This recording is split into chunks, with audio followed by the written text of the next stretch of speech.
Assalamualaikum warahmatullahi wabarakatuh. Kami dari kelompok B10 akan menyampaikan hasil diskusi yang berjudul Penerapan Teknologi Bersih di Institut TN Kota Bandung, Jawa Barat. Sebelumnya, perkenalkan nama saya Bayu Asari Nugroho, NIM 13231009. Kemudian saya Muhammad Rifan Perdana Siwi.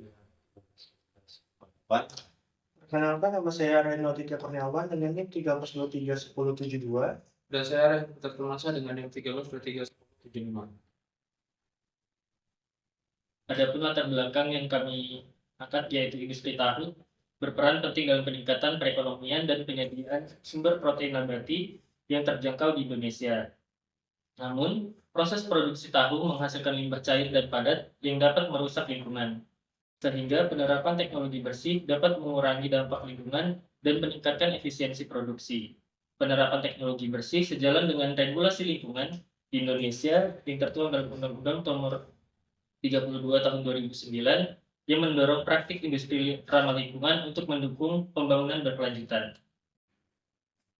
Kemudian adapun tujuan dari pembahasan ini yang pertama yaitu menganalisis dampak lingkungan dari proses produksi tahu di industri tahu TN Kota Bandung, Jawa Barat. Kemudian yang kedua adalah mengevaluasi efektivitas penerapan strategi produksi bersih dalam meminimalisasi.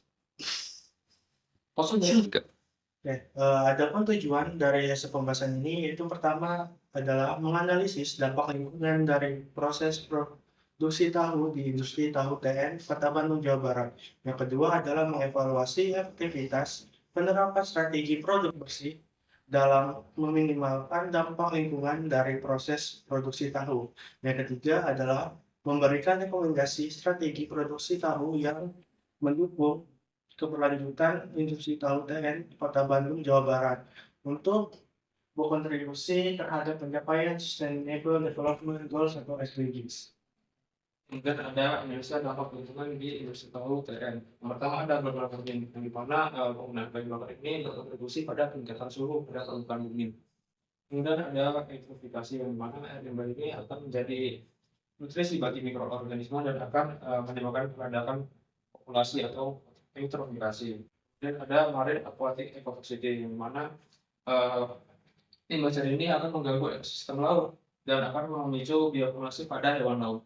Kemudian ada acidification yang mana limbah ini akan menyebabkan penurunan pH di air dan di tanah. Kemudian ada organic degradation yang dimana hal ini itu disebabkan oleh penggunaan energi listrik dan bahan bakar kayu dalam proses pengolahan tahu. Oke, baik. Tentunya dalam produksi bersih maupun teknologi bersih ini kita memerlukan yang namanya evaluasi. Untuk apa? Untuk kedepannya penerapan teknologi bersih ini menjadi semakin efektif dan efisien. Tentunya dalam evaluasi ini kita menerapkan atau menitik tumpukan pada dua poin, yang dimana penggunaan metode pengolahan dan penggunaan bahan bakar. Nah, penggunaan metode pengolahan di sini kenapa kita memasukkan pada bab evaluasi? Karena sebelumnya setiap pengolahan produksi, hal atau hasil limbah-limbah atau air sisa produksi itu seringkali tidak diolah kembali maupun diolah dulu sebelum dilepas ke lingkungan. Selanjutnya adalah penggunaan bahan bakar. Tentunya dalam produksi ini, faktor yang paling banyak menyebabkan atau memberi efek pada lingkungan adalah dari pihak bahan bakar. Tentunya seperti teman saya yang menjelaskan yang sebelumnya adalah menggunakan kayu bakar, yang dimana itu dapat berefek pada lingkungan. Oke, selanjutnya. Oke, baik, strategi. Nah, teman-teman, setelah evaluasi kita tentunya menggunakan yang namanya strategi penerapan teknologi bersih. Strategi ini mempunyai 4 poin, teman-teman. Yang pertama adalah energi alternatif. Kenapa energi alternatif? Karena tentunya dari hasil limbah produksi tahu TN yang ada di Jawa Barat itu memiliki sebuah potensi untuk menjadikan sebuah energi alternatif yang dimana berbentuk biomasa. Nah, energi alternatif ini dapat kita olah kembali dan dapat terus berkelanjutan dan ramah lingkungan. Kedua, selanjutnya adalah instalasi pengolahan air limbah, di mana air hasil pengolahan produksi tahu TN yang ada di Jawa Barat kita gunakan dan kita olah kembali agar apa? Agar pelepasan di lingkungan maupun penggunaan kembali itu lebih aman dan baik. Selanjutnya, di poin ketiga kita menggunakan good housekeeping. Good housekeeping ini apa sih? Good housekeeping ini adalah pengoperasionalan ataupun pengurusan sebuah sistem di dalam produksi tersebut, teman-teman. Baik itu dalam sanitasi, kebersihan, maupun SOP yang ada di dalam. Selanjutnya adalah modifikasi tungku. Seperti yang poin pertama, kita menggunakan yang namanya energi alternatif. Tentunya tungku ini sangat berpengaruh dan menjadi tumpuan dalam proses produksi. Sehingga dengan adanya menggunakan energi alternatif, tentunya kita perlu menggunakan modifikasi tungku agar apa energi yang kita gunakan lebih efisien dan efektif. Nah, kemudian ada kesimpulan dari hasil diskusi kami di mana tahun ini tradisional menimbulkan berbagai dampak lingkungan yang signifikan, terutama dari limbah cair yang mengandung nitrogen, fosfat, dan senyawa organik tinggi, serta emisi gas rumah kaca akibat penggunaan kayu bakar.